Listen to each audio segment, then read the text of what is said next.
Mano vardas Renaldas, aš esu uždaros akcinės bendrovės RS linija vadovas.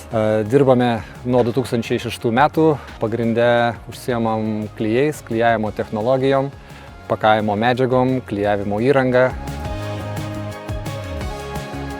Mums reikėjo naujo pastato, prieš tai turimas patalpas buvom jau maksimaliai išnaudoję ir nusprendėm statyti šitą pastatą. Buvom įsitikinę, kad jau mums užteks 10 metų, bet taip gavosi, kad po 3 metų turėjom statyti ir antrą pastatą. Tikrai tikėtina, kad tai ne paskutinis mūsų pastatas dirbant su Frisomatu. Kodėl mes pasirinkom Frisomatą?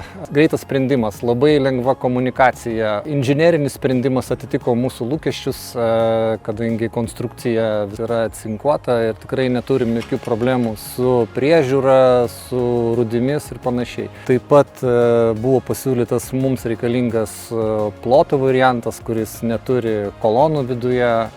Be to, kolonos sukonstruotos taip, kad maksimaliai arti prie sienos galim pritraukti stelažus, žodžiu, išnaudojom plotą maksimaliai. Visas procesas vyko labai sklandžiai, turėjom tikrai labai gerą palaikymą iš Frisomato atstovo Angaro sistemo Artūro. Maksimali pagalba visais įmanomais klausimais. Sprendimai buvo priimami čia ir dabar, nereikėjo nieko papildomai rūpintis, tai tikrai noriu už tai ir padėkoti.